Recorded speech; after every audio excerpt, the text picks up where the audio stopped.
The courtroom fell silent as 8-year-old Emma walked through the wooden doors, her small hand gripping tightly to her father's prison uniform. Judge Richard Morrison had seen many cases in his 30 years on the bench, but nothing prepared him for what was about to unfold. Emma's father, David Harper, stood accused of theft, his orange jumpsuit a stark contrast to his daughter's pink dress that her grandmother had carefully ironed that morning.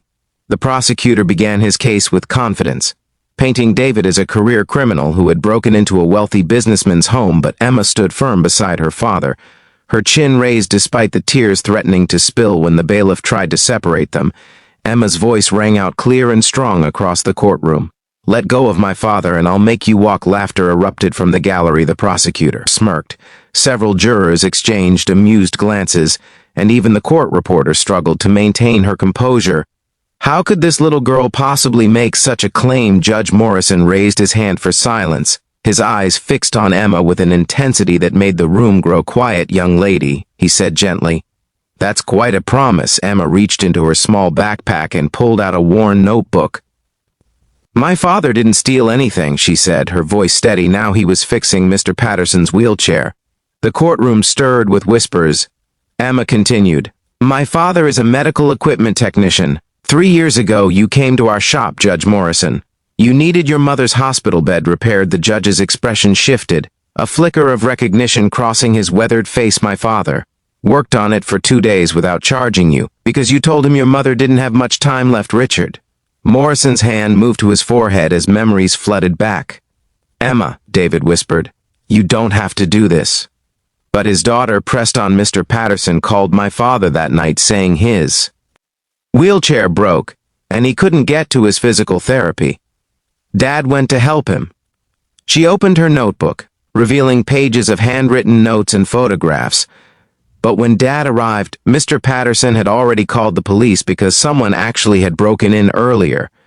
"They arrested my father instead." The prosecutor stood up. "Your Honor, this is highly irregular." "Let her speak," Judge Morrison said quietly. Emma walked toward the bench, her small footsteps echoing in the hushed room. "You've been in that wheelchair for 6 months, Judge Morrison. My father told me about the accident that injured your spine." The courtroom gasped as the reality set in. Many had wondered why the judge had been absent, why a substitute had been handling most cases. "I've been studying everything my father taught me about medical equipment," Emma continued. "I found something in my research. There's a new treatment, a combination of therapy and adjustment that's helped people with injuries like yours." He handed the notebook to the bailiff, who brought it to the judge. Richard Morrison's hands trembled as he flipped through the pages. Detailed notes, medical articles, contact information for specialists, all compiled by an 8-year-old girl determined to save her father. "My father didn't steal," Emma said, her voice breaking. "Now he fixes things. He fixes people's equipment so they can live better lives. He barely makes enough money, but he never turns anyone away." David Harper's eyes filled with tears as his daughter fought for him with a courage he never knew she possessed. Judge Morrison closed the notebook slowly. When he looked up, his eyes were glistening. "Bailiff," he said, his voice thick with emotion, "bring me the case file on Mr. Patterson's break-in." 20 minutes later, after reviewing security footage that David's overworked public defender had never requested, the truth emerged clear as David had arrived after the actual burglary, and the timestamp proved it. The real thief had been caught 2 days later in an unrelated case. "Mr. Harper," Judge Morrison said, "I'm dismissing all charges. You're free to go." The courtroom erupted in applause as Emma ran into her father's arms. But Judge Morrison wasn't finished. He slowly, with great effort and visible pain, began to rise from his wheelchair.